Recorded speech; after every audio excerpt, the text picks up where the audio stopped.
दोस्तों, पूरी दुनिया में जब जब इकोनॉमी पर कोई खतरा मंडराता है तो एक नए तरह के फाइनेंशियल सिस्टम का जन्म होता है।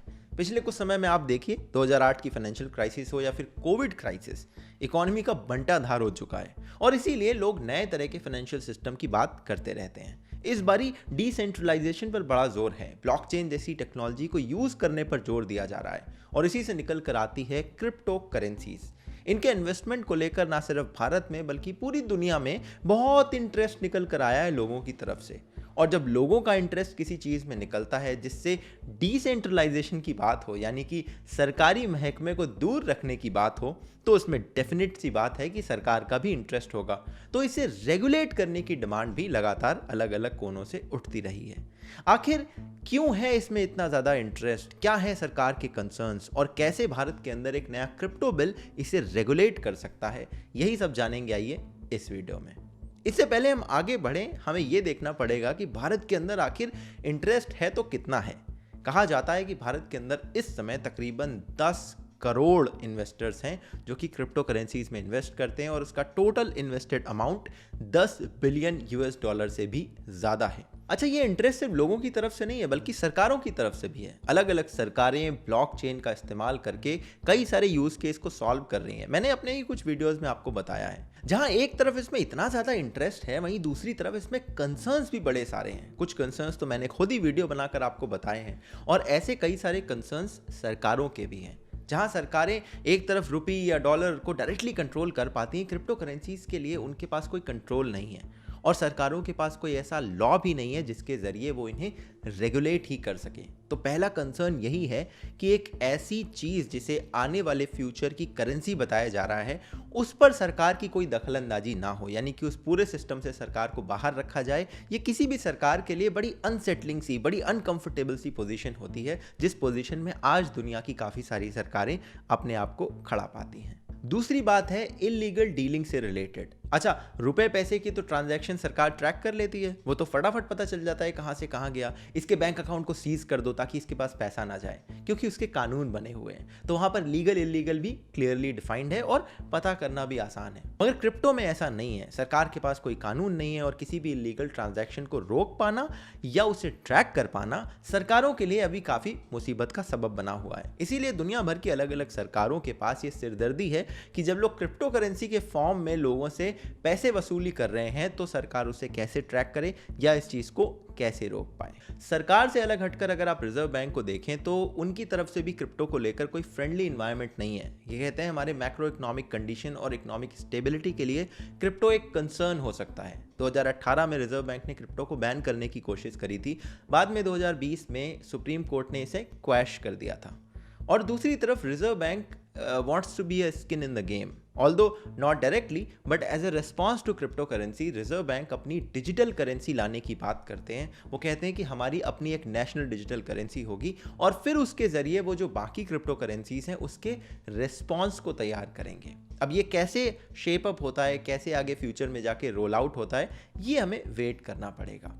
और रिजर्व बैंक के इस तरह के रवैये और सरकार के इस कंसर्न का ही नतीजा है कि अब हमारे पास एक क्रिप्टो बिल आने वाला है जो कहते हैं शीतकालीन सत्र में पेश किया जाएगा। अच्छा, एक क्रिप्टो बिल वाली बात आज से नहीं बल्कि काफ़ी पहले से चल रही है। आज से तकरीबन 2 साल पहले एक SC गर्ग कमेटी आई थी जिन्होंने अपनी रिपोर्ट में ये कहा था कि क्रिप्टो करेंसी से जुड़े हुए कुछ बड़े बड़े कंसर्न इन्हें दिखाई देते हैं। ये कहते हैं कि इनकी कोई फिक्स नॉमिनल वैल्यू नहीं है, इसमें बहुत ज़्यादा फ्लक्चुएशन है। तो इसे अगर आप एक करेंसी की तरह पोज करते हैं तो क्या ये हमारी फिएट करेंसी यानी रुपये वगैरह को रिप्लेस कर सकते हैं या नहीं। और एनीवे, अगर रुपये को सरकार कंट्रोल करती है और उसे रिप्लेस करने की आप बात करेंगे तो सरकार के पास कंसर्न होने तो ऑब्वियस सी बात है, बिकॉज उस रिप्लेसमेंट में सरकार को बाहर रखने की बात की जा रही है। तो खैर, अब कहते हैं कि एक क्रिप्टो बिल लेकर आएगी सरकार इस शीतकालीन सत्र में। मगर इस बिल के अंदर क्या होने वाला है, इसको लेकर सरकार बड़ी टाइट लिप्ड है। क्लियरली अभी कहीं पर भी इस बारे में नहीं लिखा जा रहा है कि एग्जैक्टली इस बिल में क्या होगा। हाँ, इंडिकेशन ज़रूर हैं।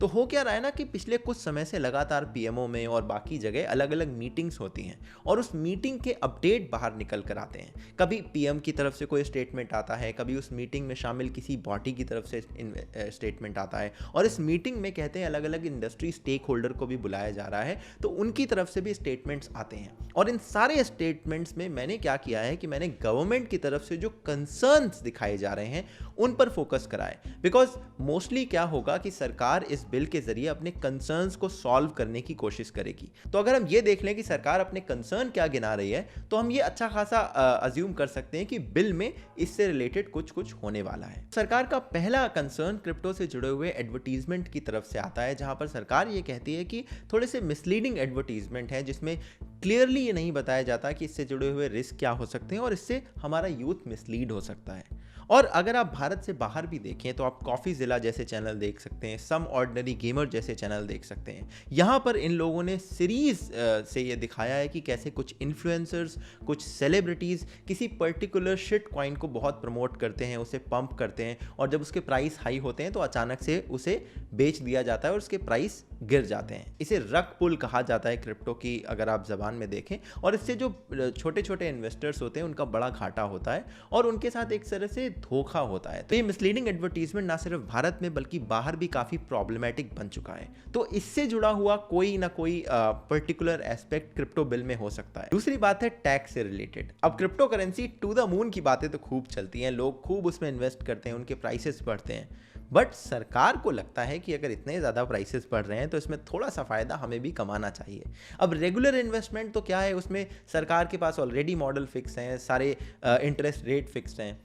क्रिप्टो के इन्वेस्टमेंट में वो टैक्सेशन के क्या रेट्स होंगे और उसका क्या स्ट्रक्चर होगा, इसको सरकार फॉर्मलाइज करना चाहती है, और इस क्रिप्टो बिल में इसके टैक्सेशन से रिलेटेड जो सेगमेंट्स होंगे वो आप अच्छे खासे देख सकते हैं। ये एक अनुमान लगाया जा सकता है।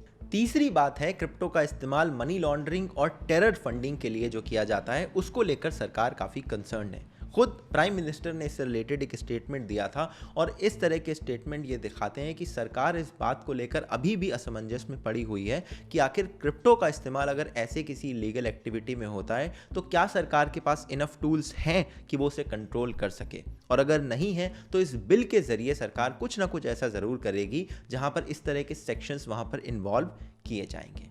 चौथी और आखिरी चीज़ है जहाँ पर कहते हैं कि क्रिप्टो को क्या एक करेंसी का स्टेटस मिलेगा, लाइक आप लेजिट उसको देकर कुछ खरीद सकते हैं सामान, जैसे एल सल्वाडोर की मैंने केस स्टडी आपको बताई थी। बट चूंकि आरबीआई पहले अपनी एक डिजिटल करेंसी की बात कर चुकी है, इसलिए मे बी इस बिल में उस डिजिटल करेंसी से जुड़े हुए कुछ सेक्शंस या कुछ अनाउंसमेंट्स होने की भी संभावना बनती है। तो ये 4 पॉसिबिलिटीज जो मैंने आपको गिनाई, ये इस क्रिप्टो बिल के अंदर लगता है कि हो सकती हैं, बट ये सारा कुछ अभी भी पॉसिबिलिटी है। वी स्टिल डोंट नो कि एग्जैक्टली इस बिल में क्या होने वाला है, बट बेस्ड ऑन जो स्टेटमेंट और जो कंसर्न्स थे, ये चीज़ें बिल में होने की संभावना दिखाई देती है। बाकी आप खुद जाकर और इसके बारे में पढ़िए, आपको और काफ़ी सारी चीज़ें पता चलेंगी। उम्मीद करता हूँ आपको ये वीडियो पसंद आया होगा, तो लाइक करें इसे, शेयर करें दोस्तों के साथ, कमेंट करें अपने थॉट्स नीचे, subscribe to the channel for more such videos head, और मैं आपसे मिलूंगा किसी और ऐसे वीडियो में। तब तक के लिए अपना ध्यान रखिएगा। जय हिंद, वंदे मातरम।